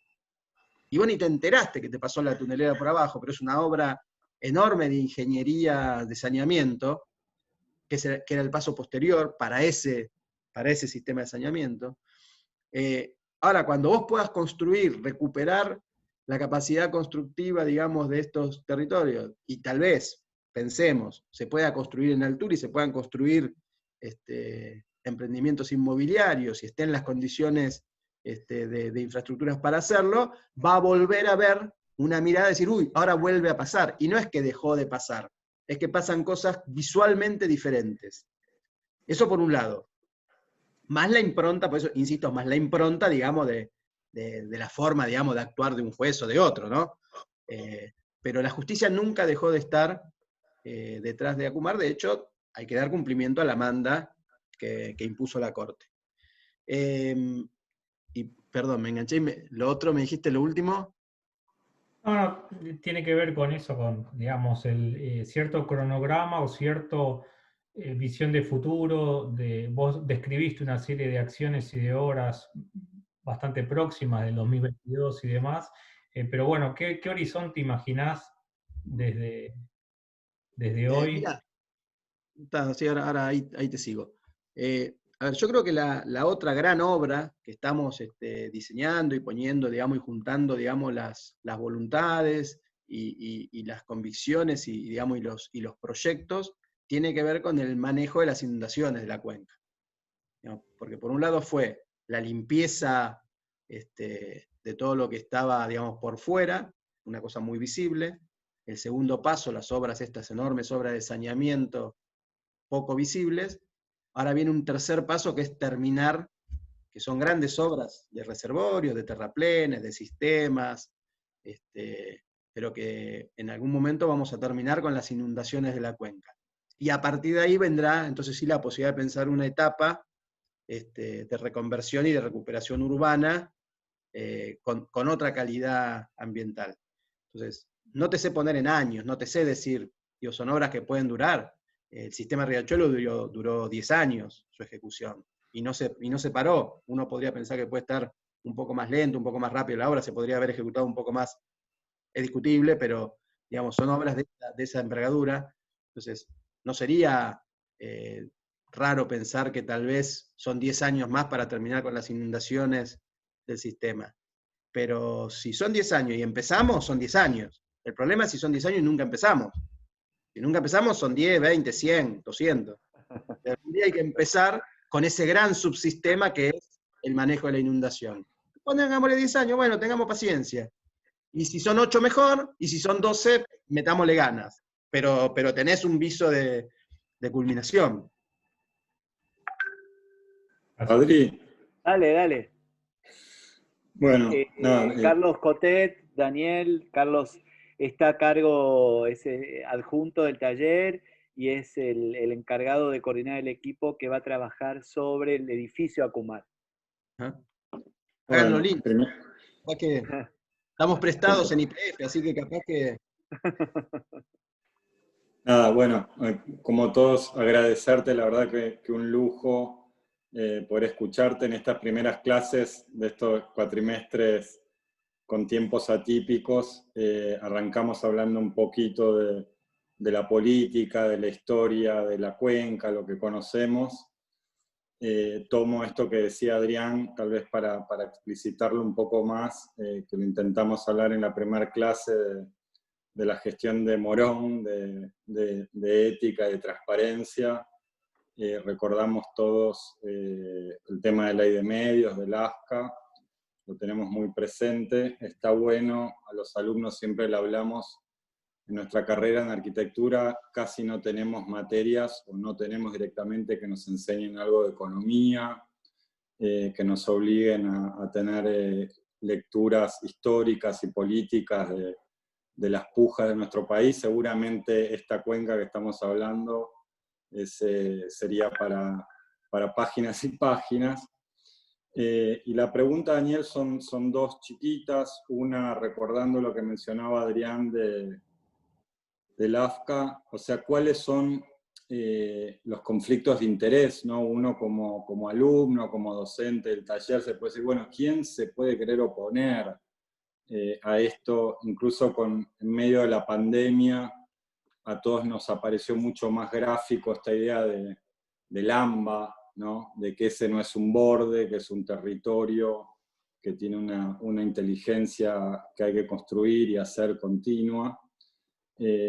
Digamos, ¿cuáles serían, en la ley de medios lo conocimos, pero cuál sería acá, si quieren, desde la gestión, desde la política, quién frena esto?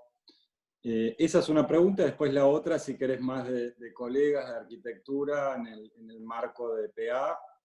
Estamos recién arrancando, segunda clase, a pensar el edificio de Acumar.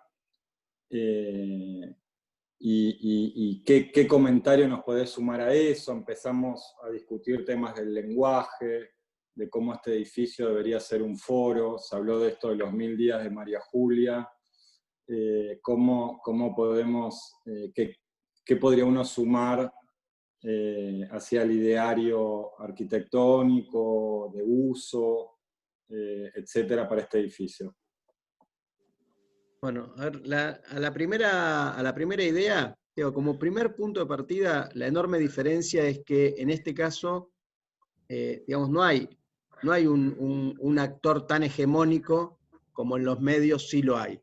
Entonces no es que hay alguien que sea dueño de la mitad de la cuenca. Entonces toma acciones porque es el dueño de la mitad de la cuenca. Acá son múltiples actores, y además en una situación de sábana corta permanente. Digamos, nunca alcanzan los recursos para las necesidades que existen, y el factor, digamos, de crecimiento y de expansión vegetativo natural de esas poblaciones es mucho más alta de la capacidad de inversión económica y física del Estado que la tiene que amortiguar. Entonces lo que hay en todo caso es una puja de intereses, a ver, porque además tenés que traccionar también al actor privado. Entonces yo te diría, una pregunta simple, ¿por qué los inversionistas van y construyen departamentos de $5.000 el metro en Puerto Madero y no lo hacen acá en Avellaneda, que tienen un río enfrente igual que en Puerto Madero? Porque no es igual, porque no es negocio. Bueno, hay una puja, digamos, de tener que traccionar ciertas cosas. Pero no hay un gran actor al cual vos le puedas decir haga o deshaga. Acá es una articulación multifacética y siempre con la sábana corta. Tirás de un lado, te destapás los pies, te tapás los pies, te destapás el pecho. No hay, lamentablemente es la realidad. Por eso, lo de políticas públicas sostenidas en el tiempo. Y en relación al edificio, a ver, yo te diría, como primeros criterios, tiene que ser algo muy funcional, un edificio muy funcional, muy transparente, muy abierto, muy participativo. Por esto que te decía, digamos, nosotros necesitamos la concertación de todos los actores que viven en la cuenca, el que la disfrute y el que la sufre. Tiene que ser un edificio, digamos, que contenga todo eso, que contenga al que tiene una buena situación de vida en la cuenca y al que tiene la peor situación de vida en la cuenca, y hay que dar respuesta. Tiene que cobijar a todas las miradas de la academia, de las instituciones, de todos los que opinan, porque imagínate, a ver, y tiro temas así, ¿quién se puede oponer a pensar de que hay que limpiar el río? Nadie. Ahora, cuando vos decís cómo se limpia, empieza el que te dice que hay que sacar los barros, el que te dice que no hay que tocarlos. Y vos estás ahí, decime, ¿hay que tocarlos o hay que sacarlos? Y se arman unas discusiones de posiciones enfrentadas de algo que estamos todos de acuerdo, que hay que limpiarlo, pero no nos podemos poner de acuerdo en cómo hay que limpiarlo. Bueno, así todo. Entonces, ese edificio tiene que expresar ese lugar, tiene que tener un auditorio donde se puedan dar esas discusiones, tiene que haber un auditorio donde se pueda hacer educación ambiental, se tiene que constituir, a ver, lo ideal sería que algún día la ACUMAR se constituya en una referencia en materia de manejo ambiental, pero no de manejo ambiental solamente desde el punto de vista técnico del agua, el aire y la tierra, de lo socioambiental, de la recuperación de la calidad de vida de la gente, que en definitiva es el objetivo último de todo esto. Por lo tanto, que exprese todo eso el edificio sería buenísimo. Te quería aportar la misma pregunta de Charlie. Yo en el momento le decía a Adri, mira, si hacemos un edificio medio icónico de ACUMAR, como las oficinas de ACUMAR, va a pasar que por ahí puede ser visto como, uy, otra vez la burocracia política, se hace un edificio de oficinas y encima, ahora, ¿qué habría que pensarle justamente para que ese razonamiento es, o sea, todo lo otro que tiene que poder irradiar y contener, en todo caso, que le puede dar sentido a un edificio, más allá de pisos de oficina para alojar gente trabajando en los infinitos quilombos que debe tener ACUMAR y que hay que obviamente atender y resolver desde algún lugar. Pero viste, ¿qué otros usos? En un momento yo imaginaba, quizás es como, viste, un centro de monitoreo del riachuelo, o sea, cosas donde el ciudadano común pueda ver, claro, todo lo que pasa y que de alguna manera en torno a una problemática que le dé sentido, que sea como en un lugar particular, con un aura particular, más allá de las oficinas para gente que está trabajando en problemas concretos, ¿no? Bueno, mira, una de las cuestiones que estamos licitando ahora es el CIMCA, el Centro Integral de Monitoreo y Control Ambiental de la Cuenca, que es un sistema informatizado con sensores online que nos van a permitir, en vez de mandar inspecciones a ver, digamos, los vuelcos de los principales agentes contaminantes, es poder tenerlos las 24 horas del día relevados de manera robotizada. Es un proyecto, digamos, que arrancamos ahora y que entendemos que en los próximos 2 años, año y medio, 2 años, empieza a estar en funcionamiento y que requiere un centro, digamos, de análisis, de observación, de recepción de datos, que lo estamos haciendo con el INVAP, con ARSAT como organismo, digamos, de vinculación, y que lo estamos poniendo, digamos, porque no tiene ACUMAR, no tiene sede, estamos construyendo en el parque industrial, en Lanús, que te decía, el parque industrial Curtidor, en la sede del parque vamos a construir parte, digamos, un edificio que tiene que ver, si tuviéramos la posibilidad de tener un edificio, sería bueno tenerlo centralizado y que sea parte de esto que decís vos, como parte, digamos, de la discusión, además de lo administrativo, de lo burocrático, de la generación de proyectos, de la articulación con la comunidad, del espacio administrativo propio, tener este espacio de control. ACUMAR tiene además en desarrollo 2 laboratorios de análisis, uno en la Cuenca Baja, que está en la planta superior del edificio que recuperamos, el edificio Mendoza, en Avellaneda, en Puente Bosch, y el otro en el hospital de ACUMAR de la Cuenca Alta, el hospital que está en Cañuelas.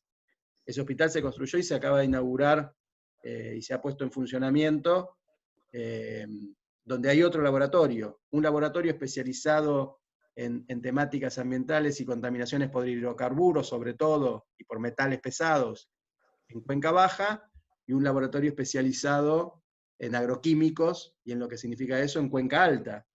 Bueno, todas esas cosas, digamos, también uno podría pensar que estuvieran centralizadas. También es cierto que al ser tan grande la extensión de la cuenca, más de 70 kilómetros de una punta a la otra, es bueno tener descentralizadas estas cosas. Entonces, es como hay una tensión entre la necesidad, digamos, de tener toda la información y de estar en todos los territorios. Entonces, habría que discutirlo. Muy bien. ¿Algo más? Por ahí está Dani Becker, que se sumó, Marcelo Lorelli. No, simplemente puedo saludarlo. Quería saludar a Claro, Daniel claro. y felicitarte. La verdad que me encantó esta charla. La única duda que yo tengo, que es una duda que nos carcome a todos los argentinos, es cómo hacemos para estirar la sábana. No te estoy hablando del país, ¿no? Estoy hablando del sector. ¿Existe la posibilidad de estirar la sábana, o sea, generar un tipo de riqueza estructural de la cuenca a partir de, obviamente, por las acciones de los privados también, poder generar un área que genere, no simplemente que le pida al Estado, porque pareciera que nunca va a alcanzar el dinero para los 70 kilómetros que tenemos que reservar? Entonces, ¿cómo se podría generar riqueza a partir de la cuenca y no solamente pedir? A ver, es uno de los grandes desafíos. Por eso te digo, yo creo que la articulación público-privada es algo absolutamente necesario para poder encarar con cierto grado de posibilidad de éxito una reconversión y una reconfiguración urbana como la que requiere la cuenca. El tema, bueno, es dar los primeros pasos. Los primeros pasos, te digo, se están dando, que son los sistemas, digamos, troncales de infraestructuras, porque si vos no tenés las infraestructuras básicas es muy difícil que te puedas plantear este tipo de intervenciones. Entonces digo, hoy ya vamos a tener con una certeza, digamos, muy próxima la terminación de la gran obra de infraestructura de saneamiento. Tenemos iniciada, digamos, las proyecciones para poder encarar la otra gran obra, digamos, de saneamiento hidráulico, que es el manejo de las inundaciones, y a partir de ahí empezar a articular una mirada común y tratar, digamos, entonces de traccionar, empezar con esta recuperación. Va de la mano también mucho de la realidad, digamos, y la situación económica del país. Hay que aprovechar los momentos de crecimiento y de expansión productiva y de expansión económica, teniendo un territorio que permita que eso sea captado. Si cuando viene esa etapa el territorio está degradado, no está preparado, la inversión va para otro lado. Bueno, tenemos que movernos para que el próximo ciclo de crecimiento, de desarrollo, de inversión, la cuenca Matanza-Riachuelo sea un lugar donde el sector privado, donde la articulación entre lo público y lo privado hagan atractivo venir a hacer desarrollos aquí. Hola Daniel, ¿cómo estás? Marcelo, ¿Cómo estás, te Marcelo? habla Marcelo Lorelli. ¿Cómo estás? Bueno, nada, solo decirte que si necesitas a alguien que esté a favor de dejar los barros, yo me sumo. Si algún día necesitas alguna voz, y la verdad que realmente sé el lugar que estás ocupando y lo difícil que es de haber participado de alguna charla, y es como vos decís, todo vuelve a cero cada vez que tomás un tema de discusión de los grandes, infraestructura, barros, bordes, siempre te peleás por las mismas cosas y realmente es un tema complejo. Igual creo que Acumar es un salto enorme en el manejo de las cuestiones metropolitanas, simplemente porque no existía y ya existe y está haciendo cosas, está haciendo obra, y los saltos de los últimos años fueron maravillosos. O sea, si uno analiza las fotos de los últimos 10, 12 años de Acumar para acá, los saltos fueron muy importantes. Y los niveles de inversión que logró también son importantes. Para los arquitectos y los urbanistas, la única tristeza es que todo sea empujado por la justicia, pero bueno, se está logrando. Así que, de alguna manera, algún día vamos a caminar por ese borde y va a estar realmente remediado, que es lo que finalmente queremos, ¿no? Así que bueno, nada, felicitaciones por todo lo que están haciendo y hay que empujarlo, ¿no? No queda otra, ¿no? Adri, me parece Sí. que lo que podemos quedar con Daniel es, la verdad que hay apuntes muy interesantes para este año, pero de alguna manera nos inspira una agenda que podemos ir ajustando para un siguiente año, ¿no? Como enriqueciéndola con esta interacción, ¿no? Sí, una cosa más, Obviamente. Daniel, que quería comentarte. Nuestro taller tiene 13 años. Y yo no creo que éramos muy conscientes hace 13 años de lo que fuimos haciendo durante estos 13 años, pero intuitivamente decidimos trabajar en la zona sur de Buenos Aires, ¿no? Sabiendo que la zona norte es mucho más linda y todo eso, pero lo que el área necesitaba era la zona sur. Y esta no es la primera vez que trabajamos en el Riachuelo, trabajamos varias veces ya de un lado y del otro, pero a conciencia de que que la ciudad nuestra no se puede sostener en la medida que sea tan asimétrica, ¿no? Tan distinto el norte y el sur. Así que, nada, que simplemente hace mucho que somos intuitivamente conscientes de la necesidad de reequilibrar la ciudad a partir de potenciar el valor que tiene la zona sur de Buenos Aires, ya hablando del lado de Buenos Aires, porque por otro lado tiene un patrimonio arquitectónico construido de muchísimo valor. No estamos hablando en un área degradada de la ciudad. Está degradada porque no hay infraestructuras, porque no hay espacio público, pero lo construido, inclusive lo construido a nivel industrial, tiene valor. Entonces, simplemente eso, comentarte que hace muchos venimos siendo conscientes de que ese área es el área donde en el futuro de los 200 y pico de estudiantes que están acá hoy, van a seguramente, si este país mejora, tendrán trabajo y no tanto en la zona que ya están bien y que no hace falta tanto de arquitectos jóvenes. Dani, viene mejorando, ¿eh? ¿Cómo? Viene ¿Cómo, mejorando Luis? el país, ¿cómo no? Viene mejorando. No, obvio, Viene mejorando. obvio. Estamos saliendo de una pesadilla de 4 años, que probablemente hayan sido los peores 4 años de la historia contemporánea reciente de la Argentina después del 2001, y toda la perspectiva, ojalá, pasada esta crisis agravada por la pandemia, ojalá nos aventure un futuro mejor. Yo apuesto fuertemente a eso, Dani. Mi viejo vivió mitad de su vida en democracia y mitad en dictadura. Todos ellos nacieron en democracia y hay muchísimos valores para rescatar como sociedad. Hay 2 o 3 preguntas de alumnos, Dani, y con eso podemos ir terminando. Te contamos además que Paula Rubín, que es docente acá de Proyecto Urbano, trabaja en ordenamiento urbano. Trabaja con nosotros, claro que sí. Sí, está por acá, así que ella se ofrece... ¿Cómo va? ¿Cómo andas, Paula? ¿Cómo va? Bien. Qué gusto encontrarte acá. Lo mismo digo. Bueno, retomamos, a ver, hay 2 o 3 preguntas y vamos cerrando, ¿no? Que ya llevamos 2 horas de 200... Dale, a ver. Había una pregunta, Mica, hacela, por favor, después a Andy, después Walter. Por favor, dale, hagámosla, Micaela. Hola, soy Micaela. Bueno, yo te quería preguntar un poco cómo es la relación con la gente que ya está habitando las zonas aledañas, digamos, si en algún momento hay algún tipo de contacto, y si está ese contacto, ¿cómo es que se genera? Mirá, acá buenísimo está Paula. Si alguien nos puede contar de eso, es Paula. Se ocupa de eso. Contá, Pau. De verdad, casualidad absoluta, ¿eh? Que esté Paula y la pregunta. ¿Cómo se hacen los contactos? A ver, es un trabajo, quiero rescatar algunas cosas que dijo Daniel durante el proceso, porque a veces cuando a nosotros como estudiantes nos piden que hagamos una obra, no nos damos cuenta de todo lo que viene detrás. Y para hacer una obra, y de las envergaduras que nosotros hablamos, tiene una articulación enorme. ¿Cómo se hace la participación y los contactos? No sé ni por dónde empezar. Lo primero que se hace es, suponiendo que haya un barrio, supongamos que estamos en una zona donde hay un barrio, se hacen mesas de trabajo. Puntualmente no en el área en el que estoy yo, pero sí hay mesas de trabajo, hay un área de participación social, donde articulan esta mesa de trabajo y a los diferentes técnicos de cada área nos van convocando de acuerdo a los temas que salgan de consulta, por decirlo de alguna manera.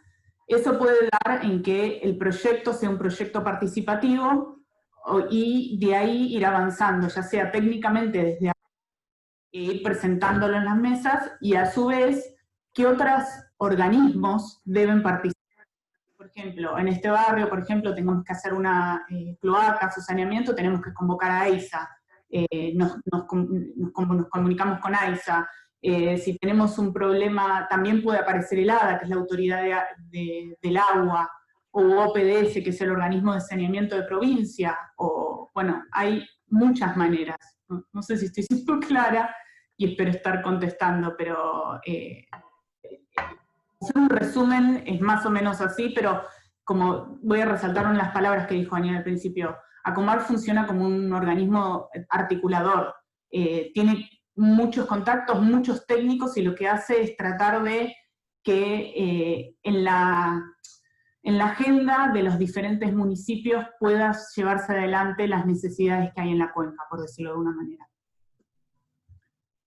Buenísimo. Yo agregaría una cosita para que tomen magnitud de la simple pregunta que hizo Mica. Vos imaginate que hay que articular y hay que trabajar. Una cosa cuando vos trabajás con actores que son propietarios de la tierra en la cual están haciendo, entonces te contratan, te llaman, te dicen hacemos un proyecto, un edificio, una casa, un barrio, una fábrica. Distinto a cuando vos tenés que trabajar en el desarrollo de un proyecto sobre urbanizaciones que no tienen regularización dominial, que no tienen propiedad de la tierra, que son asentamientos, villas miserias, ocupaciones, y vos tenés que intervenir sobre ese territorio, y lo primero que tenés que hacer es poner cierta regla de qué es de cada quien, y qué le corresponde a cada uno, y cómo dar respuesta a la demanda y a la satisfacción de la necesidad de cada uno de los actores que tienen derechos adquiridos por el paso del tiempo, por la realidad que viven. Entonces, intervenir en esos territorios implica una primera acción antes de poner un ladrillo. Vos tenés que tener un trabajo, esto que decía Paula, mesas de concertación, mesas de trabajo, entender la realidad de esas familias, de esa gente, de sus habitantes, evaluar las expectativas, evaluar hacia adentro las necesidades y las posibilidades, digamos, de la sábana corta del Estado para dar respuesta a esas situaciones. Cuanto mejor sea ese trabajo, más correcto va a ser el ladrillo que ponga después, y más eficiente va a ser la resolución del problema que tengas que urbanizar o que desarrollar o que construir. Cuando vos ese trabajo no lo haces bien, después lo que termina pasando, y muchas veces lo hemos visto, barrios tomados, conflictos al momento de adjudicar las viviendas y los barrios, conflicto, digamos, entre las familias, conflicto con el Estado, conflicto. ¿Por qué? Porque no hay un trabajo previo de entender cómo administrar todas esas tensiones. Y eso es parte también del trabajo de ACUMAR, del trabajo de los urbanistas que trabajan en el organismo, de los equipos multidisciplinarios que tienen que abordar esas problemáticas desde todo punto de vista.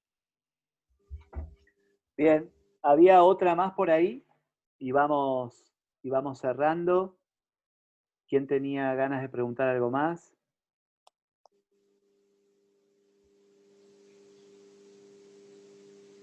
Hay una pregunta escrita. ¿Querés leer vos, Adrián? A ver, leo yo, si como quieras. Dale. ¿Cómo se hace para que la inversión privada de tal magnitud decida apostar a una obra de tal envergadura, siendo que muchas veces no son apuestas muy favorables? Está un poco en línea lo que yo pregunté. A ver, primera condición que nadie puede dejar de tener en cuenta. ¿Cuál es la razón de ser del actor privado? Generar un negocio y ganar dinero. Es absolutamente natural. Que no es la apuesta del Estado. El Estado no tiene ese objetivo. Ahora, vos tenés que llevar a la par el Estado con el actor privado sin que uno superponga al otro y sin que uno se fagocite al otro. Entonces, ese es el gran desafío. El Estado tiene que generar posibilidades y ganancia, digamos, en términos que se distribuyan en términos colectivos, y el actor privado tiene que ser motor de ese desarrollo, pero el actor privado busca ganancia para sí mismo, que está bien, es su razón de ser. El constructor privado construye, vende y quiere ganar plata. El Estado no. También está mal que el Estado le construya infraestructuras a un privado para que ese privado gane la plata para sí. Ahora, que entre los dos se encuentren los mecanismos de articulación, que la inversión privada genere desarrollo, crecimiento, trabajo, valor, y que el sector público acompañe ese desarrollo, está bien. Lo que hay que ver es el reparto de beneficios que sea equitativo por lo que cada uno hace. Si no, la especulación inmobiliaria, regla básica de la especulación inmobiliaria, compro una tierra barata, si es un humedal que es muy barato, mucho mejor, espero que el Estado me traiga el agua, las cloacas, la calle, el colectivo, la energía, el gas, me haga el asfalto, me rellene las tierras y después la vendo muy cara. Sos un vivo bárbaro. Es un negoción. Cualquiera de nosotros se da cuenta que es un negoción. No, o el debate ahora, el debate también que hoy también está presente, ¿no? Parte de la remediación que Acumar hoy tiene que hacer fue parte de la especulación industrial de muchos años. O sea, los que volcaban, me acuerdo en los 90, los Yoma diciendo, si nosotros tenemos que adaptarnos a procesos ambientales, nosotros tenemos que dejar 1000 tipos a la calle sin trabajo. Y eso lo mantuvo con Curtiembres abierto durante todos los 90. Y yo estuve presente cuando el juez de la causa le dijo, está bien, échalos, deja que el Estado los vuelva a tomar, porque el costo de remediación de esos 1000 tipos contaminando es más alto que pagarles un sueldo. O sea, la realidad es que en función, la Argentina durante muchos años exportó contaminación, porque al volcar sin procesos ambientales correctos, vos estás exportando barato, pero no exportás barato, estás contaminando un suelo, o sea, estás exportando algo que en su proceso productivo le falta una parte, que es el cuidado ambiental. Entonces, estos tipos durante muchos años contaminaron, muchos años. Yo me acuerdo una visita en el 2010, en pleno Lanús, volcando y tirando un producto rarísimo, con unos olores impresentables, pero hace muy poco, digamos, 10 años es poco en términos de cuando se discuten las cuestiones ambientales. Bueno, eso mejoró enormemente, digamos, hay un control importante, ¿no? Daniel, me parece que esa etapa fue bastante saneada, ¿no? Sí, sí, pero sin duda es parte, digamos, de la discusión, ¿no? Quién se beneficia y quién se perjudica con la actividad, digamos, económica y con la actividad, digamos, de la sociedad. Entonces no puede beneficiarse uno económicamente con un negocio X a costa de que todos nos contaminemos. Por lo tanto, es razonable, si tenemos que remediar esa situación, también digamos que quienes hayan sido los responsables de esa contaminación también hagan su aporte en el resarcimiento y en la remediación de ese. Bueno, pero son muchos temas para discutir. Uno podría discutir la ley de envases cuando hablamos de gestión integral de residuos. Digamos, si todo lo que consumimos viene en un envase que no es degradable, en un envase que pagan para que nos llegue a casa, pero no pagan para que vuelva a un lugar no contaminante. Digo, habría que discutir un montón de cuestiones, digamos, muy profundas. Hay que darlas, son discusiones que a la corta o a la larga hay que darlas. Te hago una cortita hablando de discusiones. ¿En qué está el debate de la navegabilidad o no futura del riachuelo? A ver, ¿se entiende como una vía productiva o esa perspectiva, digamos, podría quedar de lado? Hablo básicamente porque si hay algo que va a suceder en la cuenca media y en la cuenca baja, es la aparición de futuros puentes, ¿no? Cuando uno ve cualquier ciudad europea atravesada por un río, cualquier ciudad que podríamos establecer algún paralelo, ve que hay un elemento fundamental que es conectar las dos márgenes para que eso genere un circuito virtuoso, cosa que hoy está a mitad de camino.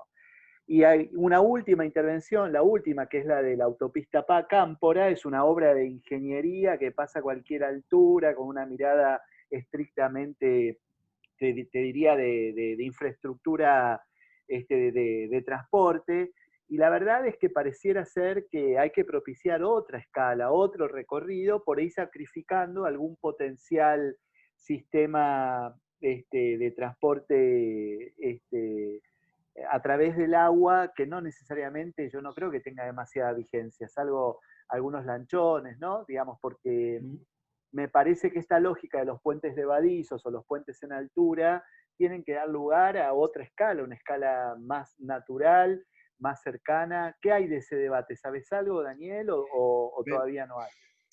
A ver, hay 2 o 3 debates pendientes, digamos, que hay que dar razonablemente pronto. Uno tiene que ver con la navegabilidad del río, digamos, la vuelta o no a la navegabilidad del río, y para qué usos, esto que decís vos, y hasta dónde. Digamos, porque digamos, después está la realidad morfológica de este río, digamos, un río de llanura, lo que explicaba antes, que tiene muchas diferencias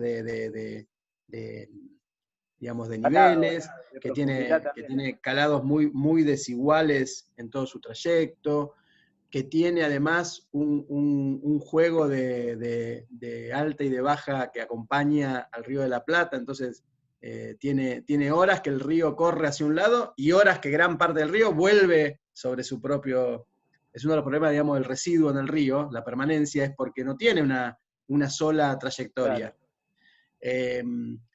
Por lo tanto, digamos, hay toda una discusión de hasta dónde podría ser un río navegable con algún uso comercial. Además de eso, la discusión sobre si la navegabilidad afecta o no a las condiciones, digamos, de remoción de esos barros contaminados, y qué significa eso en términos ambientales. Por lo tanto, digamos, son discusiones, digamos, complejas.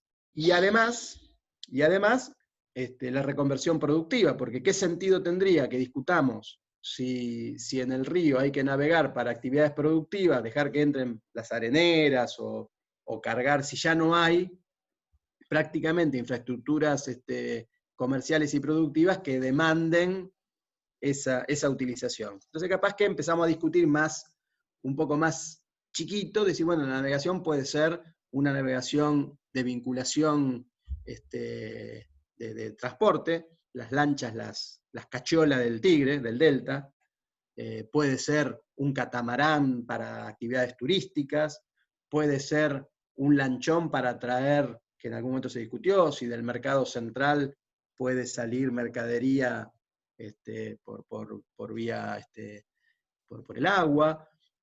Hay un montón de discusiones, digamos, para ir dando, pero tiene que ver con esto, digamos, con ir avanzando pequeños escalones de recuperación que nos permitan dar esas discusiones. Hoy estamos en esa primera instancia, se está empezando a plantear algún marco, digamos, de posibilidad de pensar una navegabilidad acotada, pero navegabilidad al fin. Bien. Quería hacer una pregunta. ¿Qué tal? Hola, Daniel. ¿El Acumar tiene algún límite geográfico en la cuenca? Es decir, abarca hasta el camino de Sirga, o sea, ¿le pertenece parte de la tierra? Es toda la cuenca. Digamos, la incumbencia... Hasta el camino de Sirga. No, toda la cuenca. Toda la cuenca. Solo la cuenca. La cuenca en el sentido amplio, o sea, no el río. Es todo el territorio que abarca la cuenca. Es el territorio en pendiente hacia el río, Marcio. O sea, en algún lugar puede llegar a 1000 metros, 2000, 3000 metros de profundidad.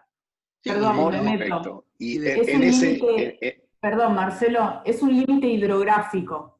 Eso fue analizado. Perfecto. El límite hidrográfico el que delimita el accionar de la autoridad.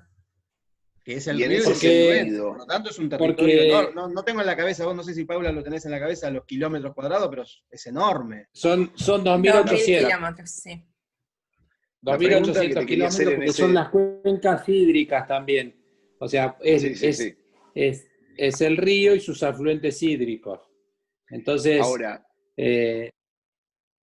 la pregunta concreta que te quería hacer en ese sentido es si las políticas que la Acumar ejerce sobre todos los municipios involucrados en la cuenca, ¿por qué no son en la dirección de los futuros crecimientos urbanos que toda esa cuenca podría tener y podría soportar con estas obras que vos acabas de nombrar de infraestructura que están haciendo, como por ejemplo algunas acciones de cambios de códigos que la capital federal, por ejemplo, hizo en algunas partes en los bordes del riachuelo? Si ese tipo de operaciones o de no sé, reuniones con los diferentes municipios actuantes se da constantemente, a ver qué valor agregado se le puede dar a esas tierras para, de alguna manera, aprovechar al máximo las infraestructuras que tanto cuestan hacer, y por otro lado, verle a futuro un valor de retorno con mayor cantidad de gente que habite esos lugares, mayores impuestos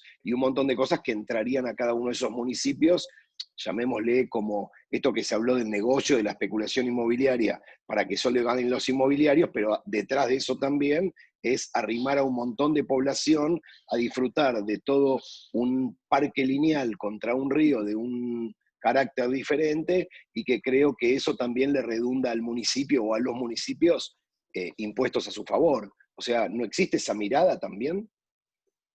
A ver, es una respuesta que no tiene tampoco es una pregunta que no tiene una sola respuesta. Primero hay un tema, digamos, de jurisdicciones. El uso del suelo es potestad exclusiva de los municipios en la provincia de Buenos Aires en el marco de la ley 8912 y de la ley de hábitat. Por lo tanto, digamos, son los consejos deliberantes los que, en el marco, digamos, del marco normativo del 8912 y de la ley de hábitat, regulan el uso del suelo en cada uno de los territorios. Y en la Ciudad de Buenos Aires es autónoma y tiene la legislatura la posibilidad de establecer en el marco del plan urbano ambiental y de la normativa específica de la ciudad. Por lo tanto, ACUMAR puede incentivar, ACUMAR puede intentar persuadir, ACUMAR puede, digamos, generar ámbitos que de hecho estamos justamente en esta etapa pensando hacer un trabajo con la FADU o con UBATEC para pensar en conjunto alguna estrategia para la cuenca baja, pero digamos, son todos trabajos de intentar buscar la articulación. No tenemos potestad normativa para imponer ninguna direccionalidad en esta materia, por el marco normativo. Por lo tanto, digamos, a veces es muy Pero sí acotado. mantienen reuniones con todos los municipios que conforman, ¿no? De alguna manera el ACUMAR. Por supuesto. La Dirección de Ordenamiento Territorial de ACUMAR tiene reuniones permanentemente, digamos, pero más nos abocamos a la identificación de las áreas, digamos, que están en riesgo ambiental, de las áreas más vulnerables, más desprotegidas, porque tenemos que dar en principio como prioridad cumplimiento a la manda. Entonces, es como que excede a las facultades de ACUMAR pensar en incidir directamente en los usos del suelo. Pero sí tenemos un ida y vuelta permanente, digamos, y de hecho ahora estamos conversando la posibilidad de pensar que en lo que es protección de humedales, ACUMAR tenga un poder de, si se quiere, de veto, o un poder, digamos, que tenga que pasar por ACUMAR cualquier desarrollo urbanístico, cualquier desarrollo que afecte los humedales. Pero los humedales no están delimitados.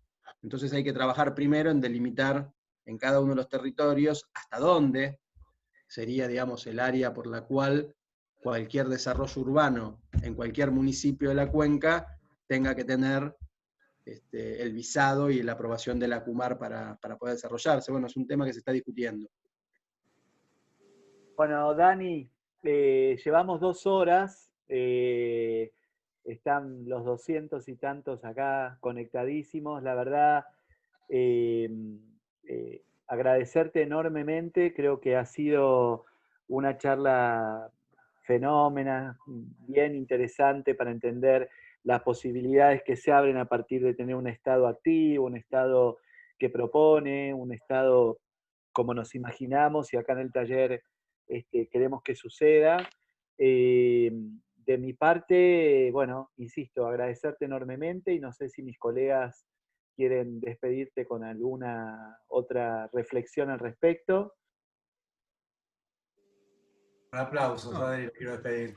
Saludos nada más. Les agradezco. Muchas gracias. Les agradezco mucho la oportunidad de estar, de charlar, de compartir esto, porque en definitiva también, digamos, la acción que uno a veces piensa en el escritorio, en el equipo de trabajo, está bueno contrarrestarlo, digamos, con ustedes, con la gente, con la vida, con los actores, digamos, que te digan, che, mirá, no, lo que está diciendo es una pavada. Pues también puede pasar, ¿no? Que uno entra en una idea y construye una idea que no se condice con la realidad que tenemos que construir. Bueno. Daniel, agradecerte inmensamente. yo creo que nos hace enriquecido el trabajo de muchísimos de nosotros. También contarles que hoy es el día 5 de octubre, que es el Día Nacional Internacional del Hábitat, lo estableció las Naciones Unidas por el derecho al acceso a la vivienda, así que es súper importante nos diste esta charla del día de hoy. Y también preguntarte, porque muchos de nosotros posiblemente en un futuro cercano estaremos trabajando o en el Estado o en algunas empresas privadas, que nos cuentes brevemente cómo es para vos, una pregunta personal, el estar trabajando en un lugar, en un espacio así, en el que sabes que le cambias la vida a tantas personas. A ver, soy consciente de la responsabilidad que circunstancialmente me toca. Digo, yo siempre digo, en el cargo de función pública a uno le toca, siempre tiene que ser muy consciente de que es circunstancial, que te toca un capítulo de la novela. Entonces, ni todo lo que pasó antes lo podés validar, ni sos culpable, ni te haces cargo, y en todo caso tratás de aportar en la etapa que te toque tu grano de arena, como digo. Y digamos, poder encontrarte años después con gente que te agradece o que valora lo que pasó, o poder tener yo tengo en lo personal, tengo una gran alegría de que alguna vez en el año 2015 en Morón hicimos un plan estratégico que era Morón 2020, y que este año, cuando se hizo la evaluación, digamos, de la ejecución de los proyectos de ese plan, más del 85% de esos proyectos están ejecutados, se hicieron, tuvieron un valor, tuvieron un aporte a la comunidad que me tocaba en ese momento. Entonces digo, me parece que esas son las satisfacciones personales que uno encuentra, o esto mismo, digo, que Adriano, que el resto de la gente me diga, mirá, Daniel, vení, nos interesa escucharte. En lo personal también, digo, a mí me quedó pendiente la carrera media de arquitectura, por lo tanto estar en la FADU, que ha sido donde estudié, poder estar, que me estén escuchando los alumnos, la verdad que también es muy gratificante, y desde lo político es lo que hacemos, digamos, para eso hacemos política. O sea, los que tomamos la actividad política como herramienta de transformación de la realidad, vamos a siempre estar pensando que lo que hacemos tiene que servir para mejorar la calidad de vida de la gente. Puede salir un poco mejor, un poco peor, a veces sale peor. Hay quien te gusta y hay quien no le gusta, hay quien está de acuerdo y quien no está de acuerdo, y es parte del juego de la democracia. Pero yo por lo menos tengo la tranquilidad de saber que todo lo que encaro y las tareas que me han dado y las responsabilidades que he asumido, las asumo primero con mucha, bueno, se dan cuenta, con mucho gusto, con mucha pasión por lo que me toca hacer, con muchas ganas, no le escatimamos ni al trabajo ni a las ganas, y después era la gente la que dice, fue una buena gestión, una mala gestión, hicieron bien, mal, me gusta, no me gusta. Ahí Bárbara Veiga, que es la jefa de Trabajos Prácticos de Arquitectura 1, dice, y feliz día de Morón. Sí, hoy es el día de Morón. 5 de octubre, hoy es feriado, así que feliz día de Morón. Igual yo soy concejal de Ituzaingó, así que no festejo el día de Morón. Bueno, estamos, hacemos un aplauso virtual a Dani. Dale. Bueno, gracias a ustedes, un gusto, la verdad.